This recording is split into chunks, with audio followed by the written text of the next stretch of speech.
Bueno, y así como esta semana seguiremos trabajando como gobierno para dar más seguridad, seguridad social, seguridad económica y seguridad pública para todos los chilenos y chilenas de nuestro país. Preguntas. Sí, ministra. Los y las estudiantes del Instituto Nacional les gustarían hacer un par de preguntas. ¿Es posible? Sí, claro. Muchas gracias.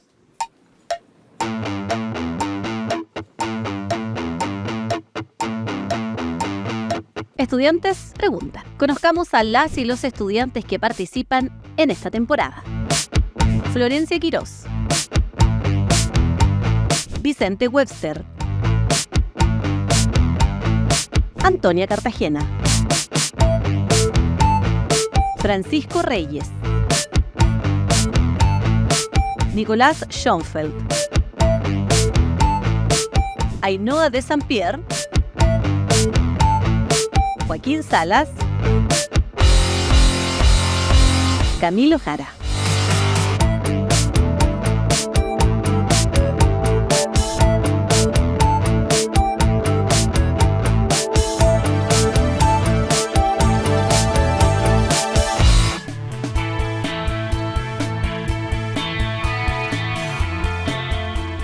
Muy buenas tardes, ministra. ¿Cómo está? Buenas tardes, muy bien, gracias. Un placer tenerlos acá en el Palacio de la Moneda para que puedan hacer las preguntas que deseen.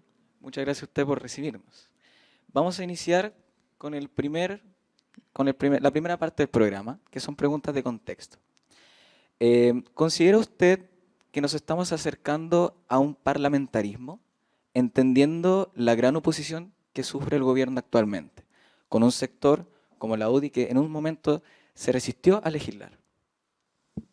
Bueno, nosotros vivimos en un sistema que es aún bastante presidencialista, ¿no? Muchas decisiones dependen del Poder Ejecutivo y del Presidente de la República. Sin embargo, en los últimos años cada vez ha adquirido mayor importancia e incidencia el Congreso Nacional. Pero vivimos en una democracia y en la democracia la regla del juego básica es que podamos ponernos de acuerdo entre quienes pensamos distinto, sea por posiciones políticas, incluso filosóficas o religiosas. Nuestro gobierno actualmente tiene minoría parlamentaria y eso obliga a que el esfuerzo por llegar a acuerdos sea aún mayor. Efectivamente, ha habido resistencias, han habido críticas, han habido falta de voluntad de incluso llegar a acuerdo, pero aún así uno nunca puede dejar de tener voluntad democrática, ¿no? Y porque además son las reglas del juego que nos hemos autoimpuesto, que son las que determinan nuestro ordenamiento jurídico. Hay división de poderes, el Poder Ejecutivo tiene un rol, pero el Poder Legislativo también tiene un rol importante. Lo que sí creo yo que más que parlamentarismo, la principal dificultad radica en la alta fragmentación que tenemos en el país y que también se refleja en el Congreso muchas veces, ¿no? Donde las posiciones no son necesariamente a veces en bloque por definiciones políticas, ideológicas, sino que son más segmentadas, más personales. Y eso hace mucho más compleja la gestión política, como uno dice, que es la conversación y el tratamiento de las conversaciones sobre distintas materias de ley en el Parlamento. Pero, insisto, yo creo que nuestro país tiene todavía un sistema que radica mucho en el presidente o presidenta de la República y donde sí el Congreso genera un contrapeso, pero el problema no es las facultades parlamentarias, sino que cómo se usan las facultades parlamentarias dependiendo del contexto político. Si no se quiere legislar y si hay obstrucción, evidentemente que es muy difícil que se pueda avanzar. Pero el apelar a la vocación democrática es clave porque ahí se pone en juego la posibilidad de que los ciudadanos y ciudadanas tengan respuestas del sistema político. Si hay bloqueo, si no se avanza, no solo pierde la política, sino que pierde el país. Ok, entonces para poder hacer una especie de contrapregunta, en ese sentido, ¿considera usted que es una irresponsabilidad de los parlamentarios, más allá del sector político que sea, de negarse de partida a legislar por una actividad antidemocrática? Yo creo que la irresponsabilidad es bloquear el debate, porque en el Parlamento parte de las facultades de los parlamentarios y parlamentarias, yo también fui diputada durante 8 años, es aprobar o rechazar un proyecto de ley, un artículo de un proyecto de ley, una indicación, un proyecto de ley, porque es legítimo tener diferencias, desacuerdos, ¿no? Lo que es irresponsable es no querer dar esas discusiones o no permitir hacer avanzar esas discusiones, ya sea que sean aprobadas, sean rechazadas o sean modificadas en el trámite legislativo. Pero claro, creo que la irresponsabilidad radica en que tú termines o desde el Parlamento se termine bloqueando o impidiendo la discusión, porque el Parlamento está para parlamentar. Muchas gracias, ministra. Antonia. Bueno, mi pregunta es, tras el avance de la extrema derecha y de un sector negacionista, ¿cómo esto afecta al gobierno? Bueno, nosotros como gobierno, en primer lugar, tenemos que representar a todos los chilenos y chilenas. Obviamente, detrás de eso hay un programa de gobierno por el cual fue electo el presidente de la República, que aspira a construir una democracia más sólida, una democracia que consolide derechos y que avance en nuevos derechos y que haga además de la generación de riqueza un proceso más justo, mejor distribuido, ¿no? Y por lo tanto tener una sociedad más justa, más inclusiva, una sociedad de derechos. Cuando uno ve que avanzan posiciones más reaccionarias, donde se apela incluso a hacer retroceder derechos conquistados, no olvidemos que además los derechos en general son conquistados, son porque hay organización social, porque las mujeres lo demandan, porque hay años donde se vienen instalando esos temas y se ganan con los parlamentos, gracias a que también hay a veces respaldo también de los gobiernos, pero surgen de procesos de lucha, de organización, de demandas sociales. Y cuando se plantea retroceder en eso, obviamente que es una preocupación del gobierno, no porque el gobierno necesariamente pierda en términos como políticos en sí mismo, sino que porque consideramos que pierde la sociedad. O sea, cuando se plantea hoy día, y el ejemplo más concreto, el terminar o hacer retroceder la ley de interrupción voluntaria del embarazo en 3 causales, eso es un retroceso para muchas mujeres, considerando que el efecto práctico de la aplicación de esa ley es que más del 50% de las mujeres que acceden a la causal de violación son menores de edad, por ejemplo.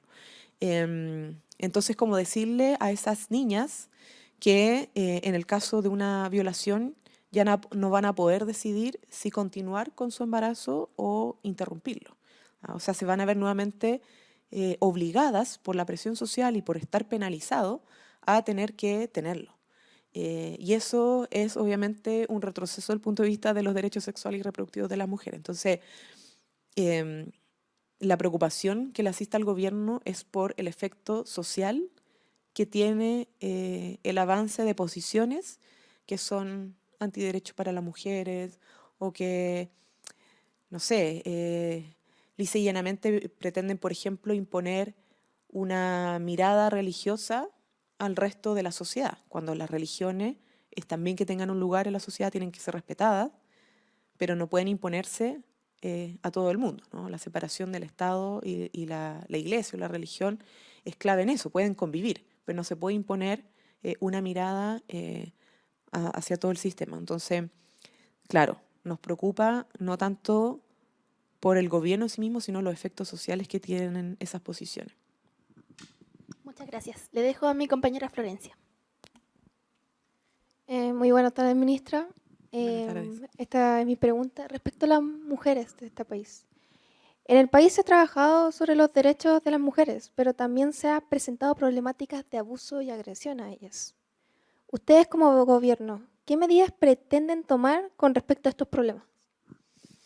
Bueno, varias. Yo creo que si uno piensa, la gente de mi edad o de su edad, lo que tenemos en derechos ahora respecto a lo que tenían nuestras abuelas, uno en esa conversación con nuestras abuelas o la realidad que vivían puede darse cuenta que el país ha avanzado, ¿no?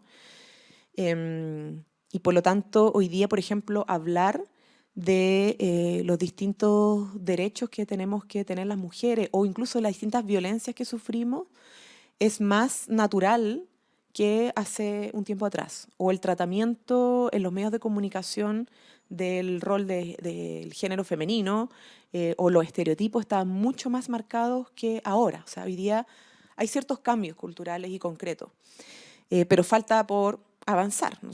A mí me tocó ser parlamentaria y promovimos un proyecto de ley de iniciativa popular que era para enfrentar el acoso sexual callejero, porque no existía tipificado ese tipo de violencia por estar en el espacio público. O sea, el abuso estaba radicado en el espacio íntimo, simplemente. Violencia intrafamiliar, abuso sexual dentro del hogar, o incluso en parte en el ámbito laboral. Pero en el espacio público no se consideraba el acoso, por ejemplo, como algo a combatir o a sancionar. Eso ya está regulado. Bueno, la misma interrupción voluntaria del embarazo en 3 causales, un avance también para las mujeres. O que tengamos, por ejemplo, hoy día aprobada la ley que salió en este periodo de gobierno para el pago efectivo de las pensiones de alimento. O sea, cuando uno habla de las violencias que tienen las mujeres, son violencias sexuales, físicas, psicológicas, simbólicas, políticas y también económicas. Entonces, cuando queremos poner en perspectiva integral los tipos de violencia, tenemos que hablar también de lo que padecen las mujeres al no tener ingresos, al trabajar lo mismo más que los hombres, pero recibir menores pensiones al momento de jubilar, menores remuneraciones al momento de jubilar, el no tener realmente autonomía económica producto de lo mismo, el no poder acceder a una vivienda propia porque no tienen las condiciones, la espalda económica y por lo tanto no pueden salir del círculo de la violencia porque quien es dueño de la casa o quien paga el arriendo es la pareja que agrede. Esas son cosas que pasan en el día a día y hay que afrontarlas con políticas públicas. Entonces, una de las cosas que nos queda por hacer avanzar, además de lo que hemos avanzado en materia de vivienda, el pago de pensiones, de alimentos, es Sistema Nacional de Cuidados para darle también más autonomía a las mujeres, para que el trabajo de cuidados y de crianza sea más corresponsable en la sociedad. Las pensiones, la reforma de pensiones que está en el Congreso, pero o sea, tiene un componente de género fundamental, que busca igualar las pensiones hacia arriba, ¿cierto? Nivelando hacia arriba las pensiones de hombres y mujeres al momento de reconocer las lagunas previsionales de las mujeres o el trabajo de cuidado y crianza que se expresa en la pensión. Y así, ¿no? El convenio 190 de la OIT, que también fue ratificado y que ahora está en su fase de implementación para adoptar medidas más concretas en la erradicación de todo tipo de abuso en el contexto laboral y ahí también, en ese contexto, además del abuso laboral, el abuso sexual y el acoso sexual. Entiendo. Muchas gracias, ministra, por responder mi pregunta. No, de nada. Muchas gracias, ministra. Así termina el primer bloque de preguntas sobre contexto. Muchas gracias.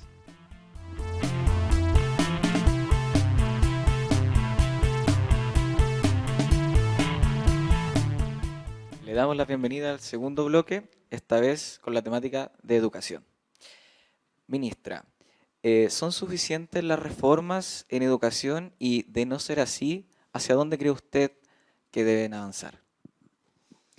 No, yo creo que la educación requiere un proceso como de reforma más constante, ¿no? Sobre todo atendiendo que quedaron reformas por hacer.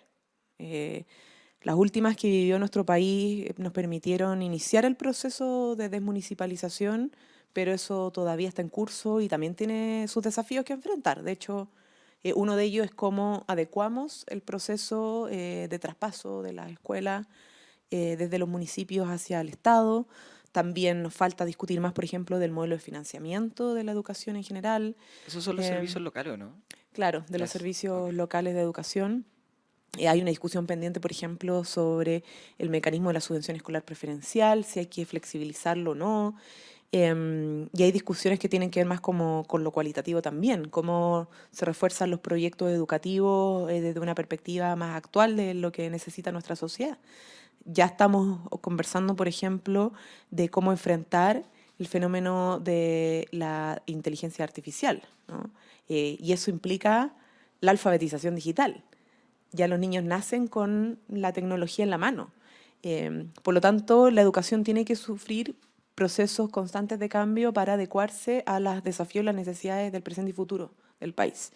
Entonces, yo diría que no es suficiente. Sí hemos avanzado, avanzamos obviamente en gratuidad, avanzamos en poner términos lucro y que hayan herramientas de fiscalización para eso, avanzamos en la creación de centros de formación técnica de carácter estatal, la creación de universidades estatales donde no habían, en la línea de fortalecer lo público, ¿no? Y combatir un poco esta lógica del mercado y sálvese quien pueda, pero queda bastante aún por hacer. Y en eso nosotros sí, lo que debo decir es que como gobierno estamos más que nada por el momento centrados en la reactivación educativa, porque después de la pandemia hubo un deterioro muy grande de la educación, por problemas de infraestructura que no se mantuvo, que estaba muy abandonada hace mucho tiempo, por temas de salud mental, por temas de procesos de aprendizaje, por asistencia y cómo enfrentamos el ausentismo escolar, etcétera. O sea, ahí está el fuerte, pero eso no quiere decir que no tengamos a la vista de que hay otros procesos quizás más estructurales que aún el país tiene que enfrentar, ¿no? Y le tocará o a este o a un próximo gobierno enfrentarlos, pero son temas que hay que abordar. Ok, muchísimas gracias, ministra. Bueno, mi pregunta es, en Chile la educación ciudadana se imparte desde tercero medio, una sola vez a la semana. ¿Considera que no se le está tomando el peso que corresponde? Yo creo que hay que hacer la evaluación, porque no está solo, o sea, una cosa es el curso de formación ciudadana y otra cosa son los procesos más transversales de formación ciudadana, que de hecho se legislaron y se aprobaron en el último gobierno de Michelle Bachelet, que busca, más que en un curso radicar la formación cívica o la educación cívica, transversalizarlo desde la básica, de los primeros años, ¿cierto?, de la básica hasta los cursos superiores. Pero claro, es legítima la discusión si es que es un avance positivo meterlo de manera más transversal, como programas adecuados a la realidad de los colegios, o mantenerlo como cursos en cada nivel de educación. Yo creo que de todas maneras el tema de la formación ciudadana y la educación cívica tiene que ser una práctica que no dependa solo de la educación formal. O sea, tiene que ser algo más social, más amplio. Como ahí no se le puede cargar todo al sistema educativo. Y en general tendemos como sociedad a decir, si hay déficit, metámoslo en el sistema educativo. Si hay algún déficit en cierta área, no sé, educación financiera, por ejemplo, que también es un tema, porque los jóvenes entran, o antes de salir de la educación superior, al mercado laboral, ya se tienen que relacionar con el mercado financiero, ¿saben? Por ejemplo, las deudas que están en la casa, a veces tienen que hacerse cargo de, en fin, de trámites, y muchos han dicho hay que incorporar la educación financiera, o lo que decíamos anteriormente de la alfabetización digital. Entonces la pregunta es, ¿cuánto le vamos metiendo a la olla respecto a los currículum? Y cuánto también asumimos como sociedad que tenemos que promover, cuánto pueden promover los medios de comunicación, cuánto puede promover la política también en su ejercicio. O no sé, o en otros ámbitos.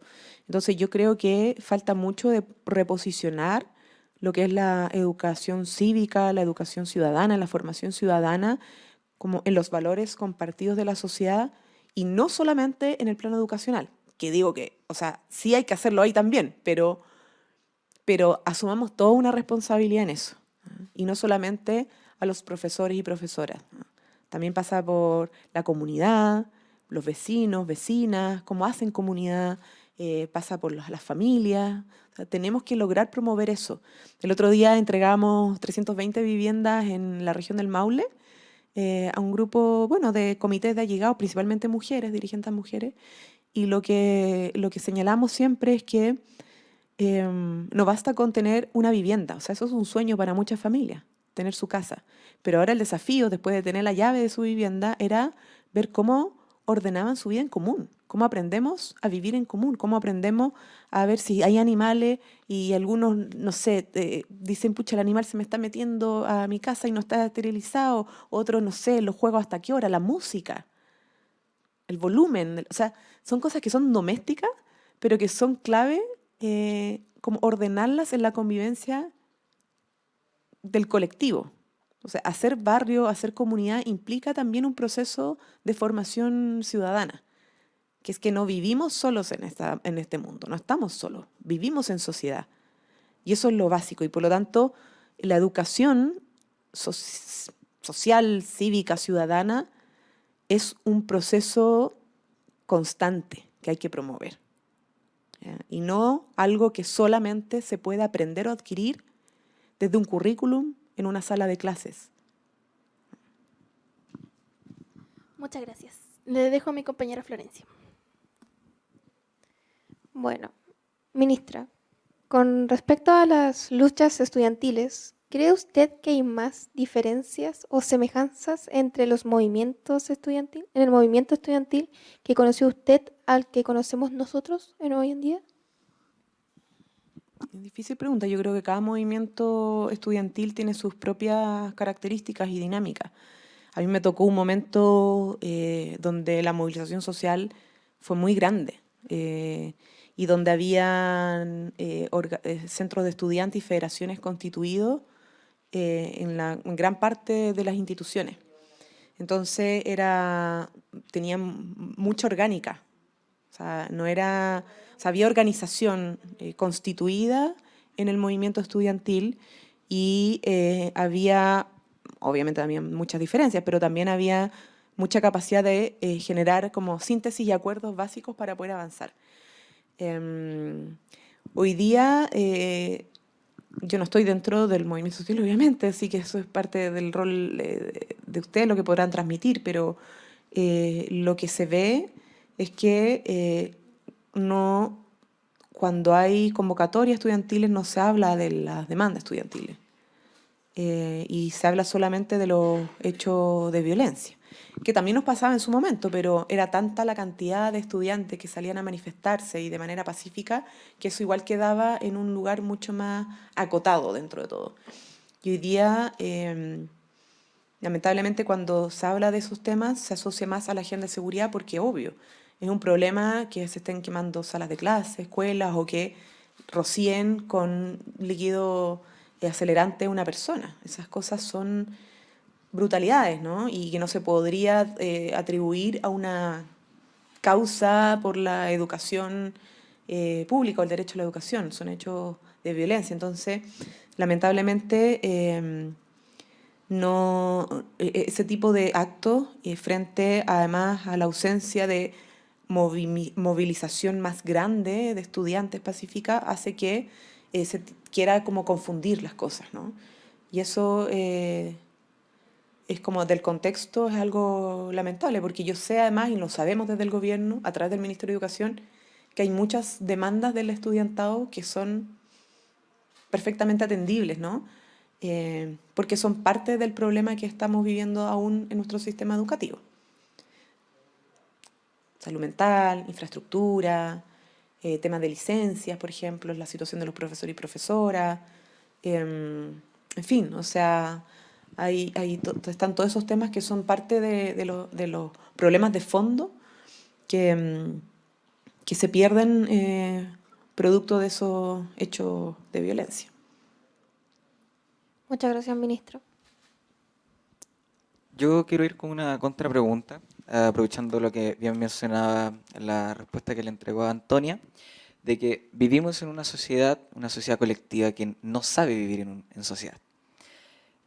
¿Considera usted que la dictadura y su modelo político-social individualista que implementó afectó en esta decisión y que no sepamos vivir en sociedad prácticamente y buscamos una respuesta en el Estado ante todos los problemas? Yo creo que en parte sí, tenemos un modelo que centra todo en el individuo, pero en su lógica individualista, ¿ah? Porque todos somos individuos y somos personas que requerimos que se nos reconozca nuestra individualidad, pero otra cosa es el individualismo, ¿no? Como empieza a ser una especie de cultura o ideología preponderante. El ráscate con tus propias uñas, cada cual con lo suyo, quién llega primero, o sea, la lógica de la competencia, porque claro, la distribución de los recursos no es justa y equitativa y necesariamente en función de las capacidades de cada quien o de las necesidades de cada quien, sino de la capacidad de pago. Entonces, quien puede llegar antes con más recursos a ganar su lugar en la salud, en la educación, es el que triunfa en la vida, ¿ah? Entonces, yo creo que, claro, parte de ese modelo y sobre todo el modelo extremadamente neoliberal. O sea, Chile vive una sociedad que no es solo capitalista, sino que es en su expresión neoliberal, es un capitalismo neoliberal. Y como el neoliberalismo tiende a establecer un Estado subsidiario, o sea, un Estado no que garantiza universalmente para todos y todos derechos básicos, sino que permite que los regula el mercado y financia donde el mercado no le conviene entrar porque no es negocio, como pasa con la salud pública, que se atienden los más enfermos, las personas más vulnerables. Entonces sí, yo creo que en parte, pero la trampa, o sea, no podemos caer en la trampa de que, producto de que tenemos un sistema que promueve el individualismo, nos desentendamos de nuestra responsabilidad para enfrentarlo. O sea, no le podemos echar siempre toda la culpa al sistema. Tenemos que también aportar en algo para cambiarlo.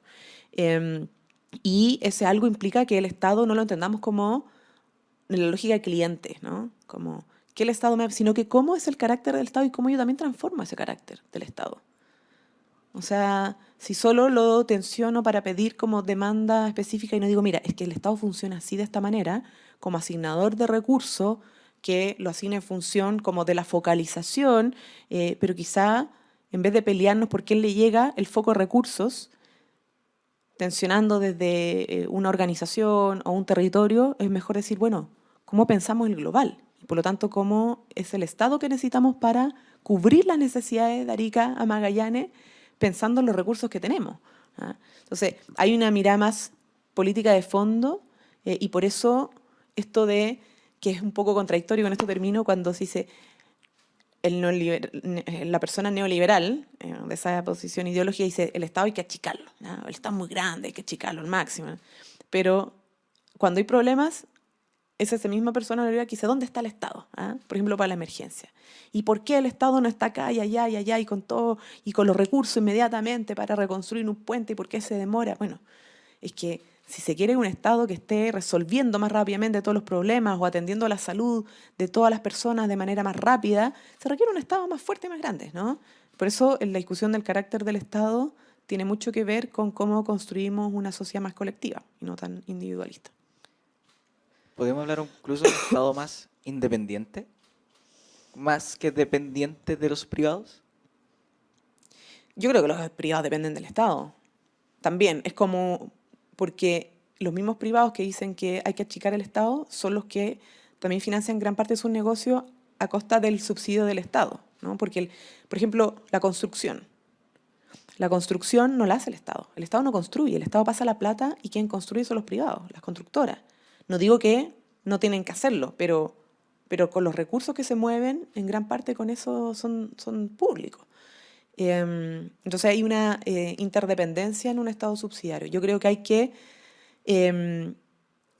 hacer un sistema más mixto, ¿no? Donde el Estado genere líneas estratégicas de desarrollo, de producción, y también el privado se diversifique, existan grandes, pequeños y medianos y cooperativas que jueguen un rol en el desarrollo económico y también en la prestación de ciertos servicios. Pero no que el Estado descanse todo en el privado, o sea, tiene que jugar un rol central, sobre todo en derechos que son básicos como la salud, la educación o las pensiones, que ahí estamos al debe.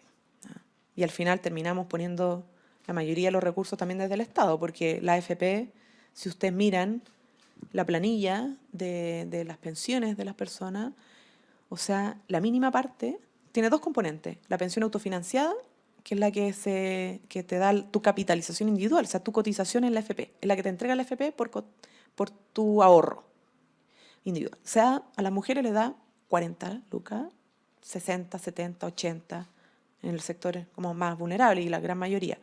Y la otra parte de la pensión la da el Estado. O sea, al final el Estado igual tiene que hacerse cargo como de parchar el sistema porque ese sistema privado de ahorro forzoso no da buenas pensiones. Entonces, mejor pensar en un sistema realmente de seguridad social donde el Estado juega un rol central, puedan participar algunos privados por elección de las personas, pero cambia la lógica, ¿no? El Estado juega un rol central porque estamos hablando de la protección social de la gente, estamos hablando de darle certidumbre a la gente y que su pensión futura no dependa del estado del mercado financiero o si invirtieron mal o bien una AFP, ¿no? Y cuánto saca de tajada también para su negocio, porque es un negocio, ¿no? Son cosas que hay que discutirlas a fondo. Agradecemos, ministra, nuevamente. Así que así finaliza el bloque 2. Muchas gracias. Muchas gracias.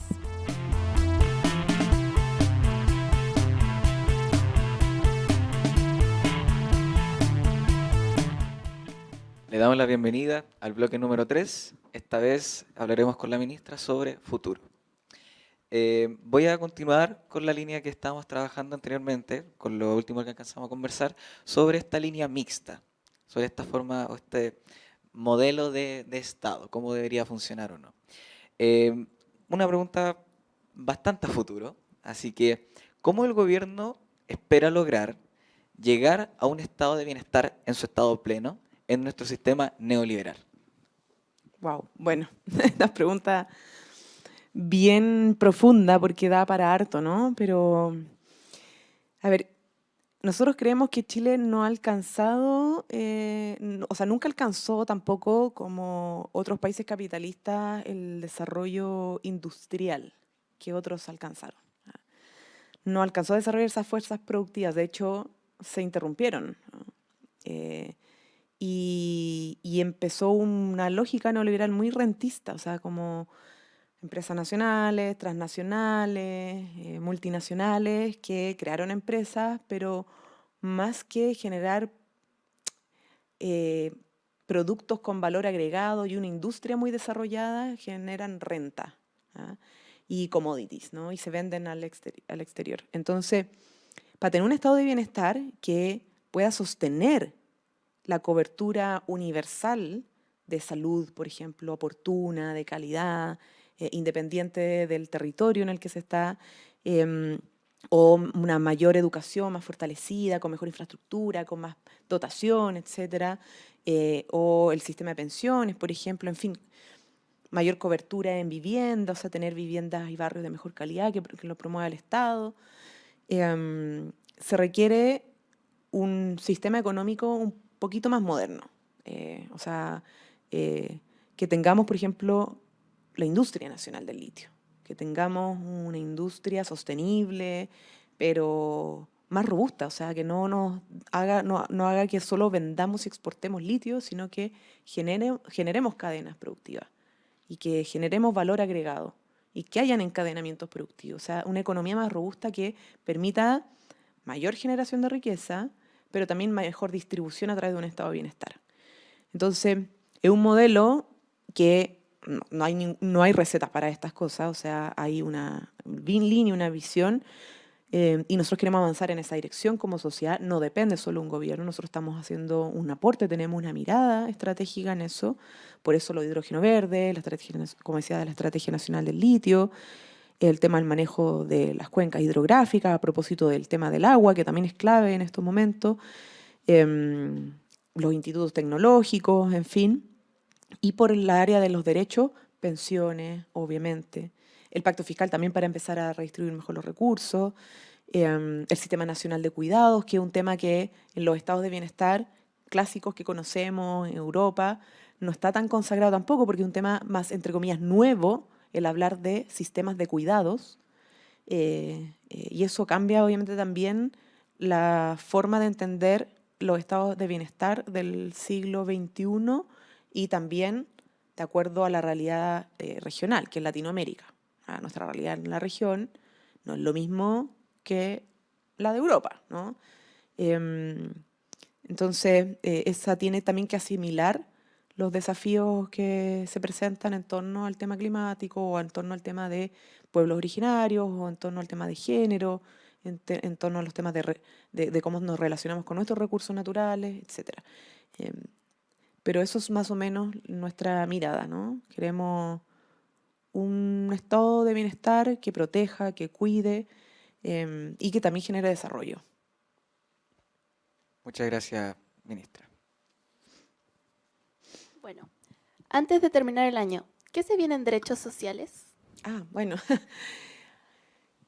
lo que esperamos, y para eso estamos trabajando, es poder avanzar en el derecho a pensiones dignas. O sea, ahí está lo central para nosotros. Vamos a trabajar, obviamente, estamos trabajando también en una ley de presupuesto que aborde las 3 seguridades que hemos querido abordar como gobierno: la seguridad social, que tiene que ver con salud, ¿no? Con vivienda, con pensiones, pero eso está en la reforma.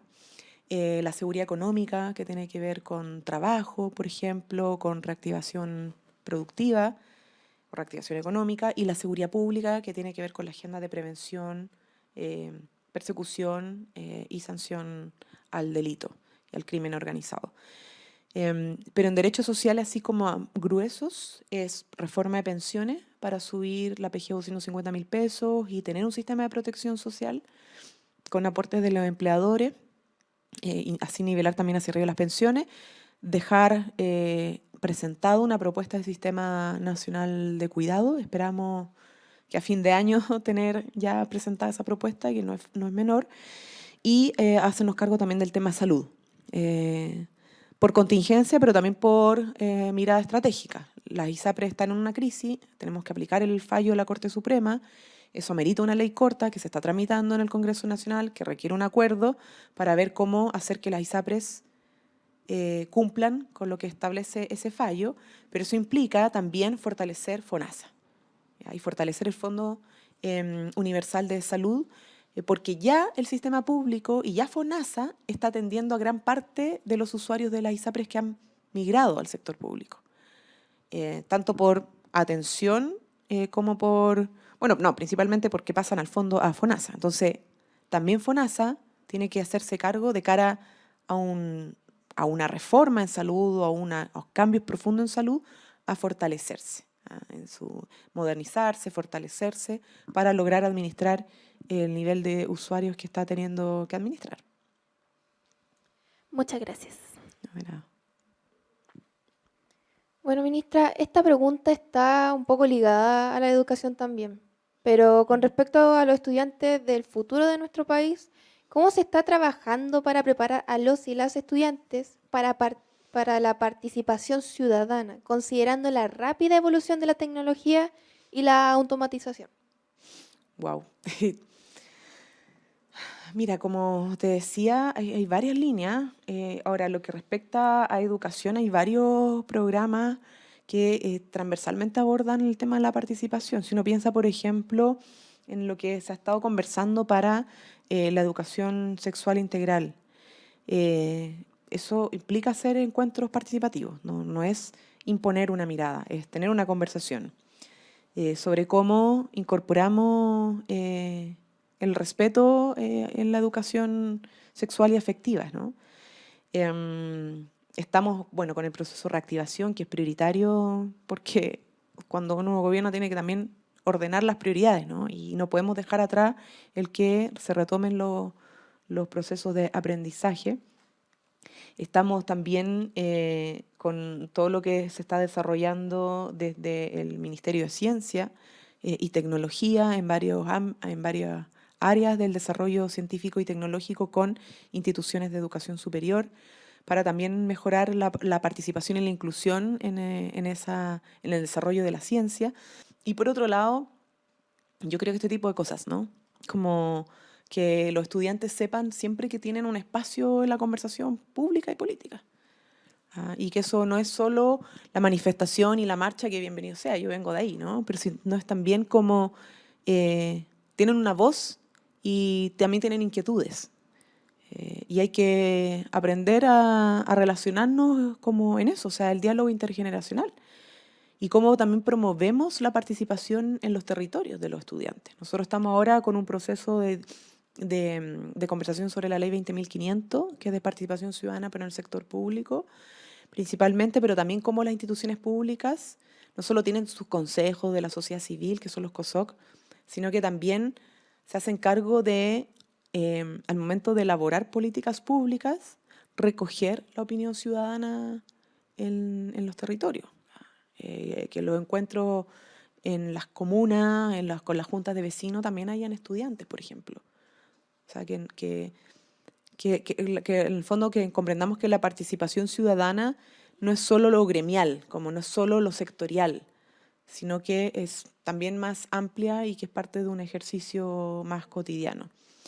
Y yo creo que obviamente hay que hacer más esfuerzo, porque por ejemplo nosotros cuando hacemos convocatorias de participación ciudadana, llegan en general personas más mayores, como en los territorios, cuando hablamos de pensiones, cuando hablamos de seguridad, cuando hablamos de medio ambiente, cuando hablamos de género, de los temas de las mujeres en los territorios, suelen llegar personas sobre los 30 años.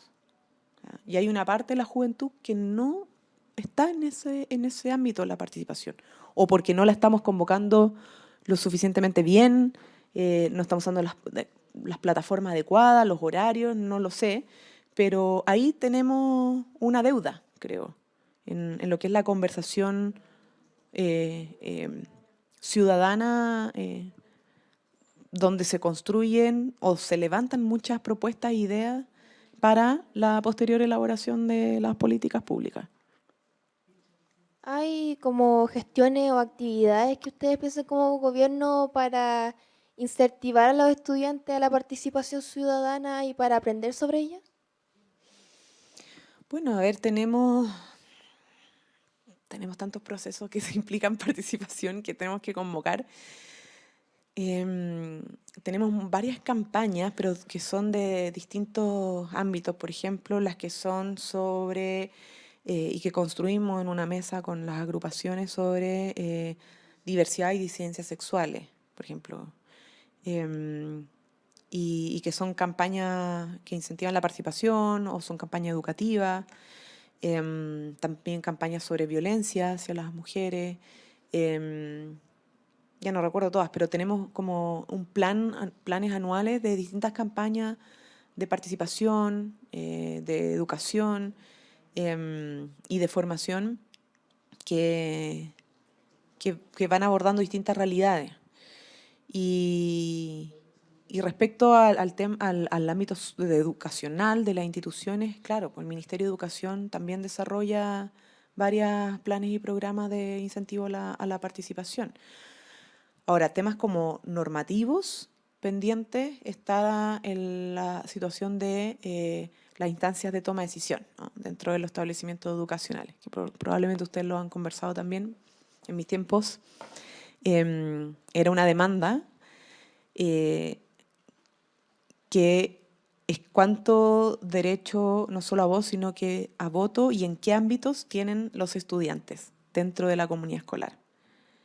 Obviamente, a lo mejor no van a poder tomar decisiones en todos los temas que son de administrativos, eso es parte de la directiva del establecimiento educacional, etcétera, pero por ejemplo, en el tema de los proyectos educativos, cómo se adaptan también a las propias realidades.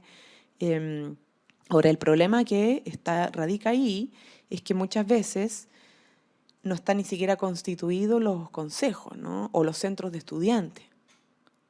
Entonces, hay que partir un poquito más desde atrás, de cómo retomar la confianza o el entusiasmo de la participación en lo que es la conformación de la organización estudiantil. Yo creo que esas cosas parten también desde lo propio, ¿no?, desde la base. Y a lo mejor, no sé si sean los gobiernos de turno los encargados de hacer el trabajo que probablemente surge y genera más efecto si lo haces desde el estudiantado. Yo probablemente, cuando fui dirigente estudiantil, no me hubiera entusiasmado nada que el gobierno hiciera una campaña diciéndome organiza tu centro de estudiantes, sino que surgió mucho más desde la conversación entre pares.